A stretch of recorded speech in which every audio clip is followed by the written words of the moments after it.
Oi, gente, como vocês estão? Eu espero que bem. Hoje é quinta-feira, dia 27 de julho, e a gente já recebeu nossa grade pro quarto semestre. Quando eu abri essa grade, eu vi que a gente vai ter uma matéria chamada Anatomia Voltada para a Clínica. E aí eu comecei a pensar que no meu ano de caloura, a gente teve anatomia. E assim, basicamente, eu decorava os apontes pra prova, passava na prova com nota boa e tava tudo bem. Só que agora eu vou ter anatomia voltada para a clínica. E eu não devo lembrar nem uns 10% daqueles apontes.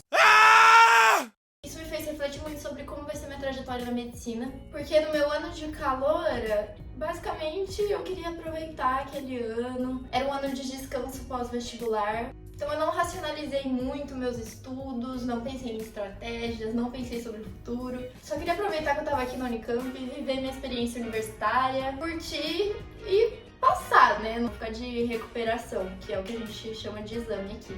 E deu certo até então, mas é o que eu falei pra vocês. Eu acho que no quarto semestre eu vou ter que reaprender muita coisa. E além de reaprender essas coisas, eu ainda vou ter que aprender coisa nova. Então eu comecei a pensar sobre como eu vou fazer daqui pra frente pra melhorar isso, pra que não aconteça de novo de eu não lembrar matérias que são importantes. E uma coisa que obviamente veio na minha cabeça foi a forma como eu estudei pro vestibular, que deu certo, né? Então eu acredito que vai ser muito produtivo trazer algumas estratégias daquele estudo pra agora, principalmente a repetição espaçada, pra lembrar das coisas no futuro quando eu for precisar na prática médica. Quem já viu o meu vídeo de como eu fui aprovada na USP, na Unicamp e em outras universidades públicas, sabe que eu usei a repetição espaçada. Eu imagino que vocês já saibam sobre a curva do esquecimento, mas basicamente toda vez que a gente vê um conteúdo e não revisa ele, a gente retém muito pouco dele. E toda vez que a gente revisa, a gente vai armazenando na memória pro uso no longo prazo. E no vestibular eu tinha dividido as matérias, tipo biologia, matemática e tal, em 30 subdivisões e revisava essas subdivisões periodicamente. Eu expliquei certinho no vídeo, então quem tiver dúvida pode olhar lá. Só que na faculdade eu acredito que essa divisão ela não é tão clara. Então eu procurei uma alternativa para organizar melhor essa revisão espaçada da faculdade e eu encontrei como alternativa o AnkiPro. Ele é um aplicativo que tem para iOS, tem para Android, mas ele também pode ser acessado pelo computador no site ankipro.net. Foram 3 vantagens principais que me fizeram escolher especificamente esse aplicativo. A primeira é justamente o fato de ser uma plataforma muito prática, que já é toda estruturada para você fazer os flashcards e também para revisar no tempo certo.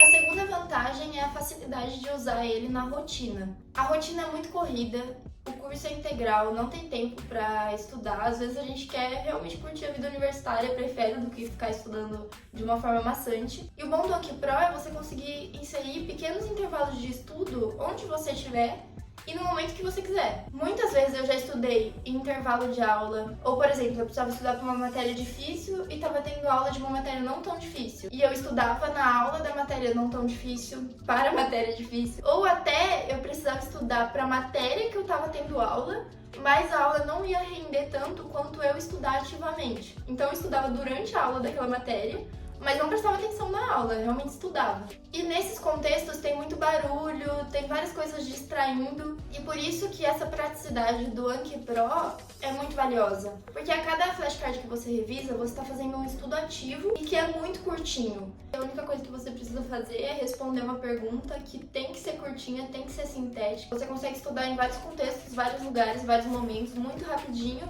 e é um estudo ativo, não é estudo passivo, não é ficar lendo, não requer tanta atenção, concentração, é rápido e eficiente. E a terceira vantagem, que é específica do AnkiPro, é que o software tem algoritmos específicos de revisão para cada objetivo. Então, por exemplo, se você quer estudar para uma prova especificamente, ou se você quer estudar línguas, ou se você quer estudar para prática médica e para retenção do conteúdo médico no longo prazo, eu estou usando o algoritmo para aprendizado de línguas, porque eu estou aprendendo Libras, e também estou usando o algoritmo para aprendizado médico. O algoritmo específico para medicina diminui a frequência de repetição dos cards e aumenta a quantidade de cards para a revisão. E isso permite que a gente revise mais conteúdos em menos tempo. Isso porque a gente já sabe que na graduação de medicina a gente aprende muita coisa. Então é realmente bem necessário que a gente revise uma maior diversidade de conteúdos em menos tempo. Gente, eu esqueci de mencionar uma outra vantagem, então, quarta vantagem ou vantagem extra, é que no Ankipro a gente tem o compartilhamento de decks. Então, por exemplo, eu posso criar um deck e deixar isso disponível para que outras pessoas também consigam usar esses cards. E além disso, obviamente, eu também posso acessar os decks de outras pessoas.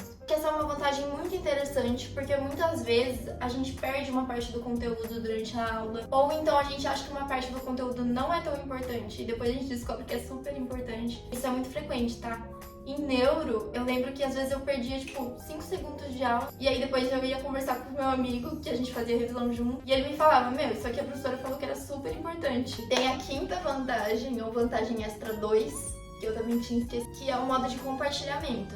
Então, os seus amigos que também tiverem um Ankipro podem compartilhar com você a criação dos cards no seu deck. Então, por exemplo, eu poderia criar um deck Neuroanatomia Unicamp e meus amigos com o Ankipro poderiam adicionar cards nesse deck. E isso, como eu já falei, gente, é muito vantajoso. As aulas são muito rápidas, você pisca por um segundo, perde a concentração por um segundo e já era, perdeu um monte de informação importante. Eu senti muito isso em neuro. De ter que perguntar depois da aula pra algum amigo se tinha pegado aquela parte do conteúdo. De quando eu ia estudar, eu ter que perguntar pra alguém se aquela parte do livro que eu tava lendo foi mencionada em sala de aula. E até de literalmente não saber que existia uma parte do conteúdo. E só descobri um pouco antes da prova conversando com os meus amigos.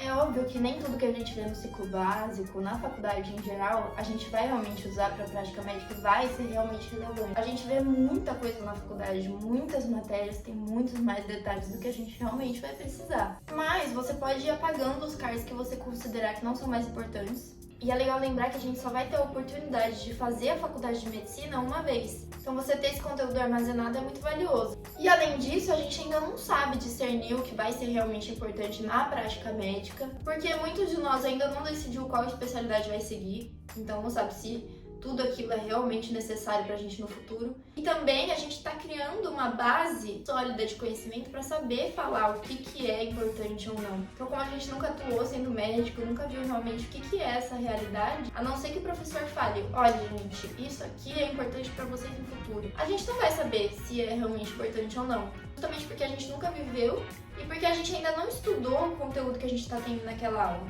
Então não sabemos qual parte é mais enfatizada nos livros, qual parte é cobrada em prova. Então não tem como saber, e organizar toda essa informação de uma forma prática, rápida, sintética, é muito relevante no contexto da graduação. O que eu pretendo fazer é criar os cards antes da prova e revisar eles da forma que o algoritmo me mandar. Então, assim, enquanto eu estiver criando os cards, eu vou estar estudando para a prova daquela matéria. E aí, posteriormente, eu vou estar estudando para prática médica e para residência. A criação dos cards já é um estudo porque já foi provado que você reelaborar um conteúdo que você recebeu passivamente, lendo ou vendo aulas, você escrever de uma forma diferente, ou sintetizar, que é o resumo, né? Ou então ensinar para uma outra pessoa, são ótimas formas de reter aquele conteúdo. Então, quando você estiver criando o card, você vai estar sintetizando o conteúdo que você viu, vendo o que é mais importante dele, e isso é muito importante para guardar o conteúdo. Então, vamos falar agora sobre como usar na prática o Ankipro.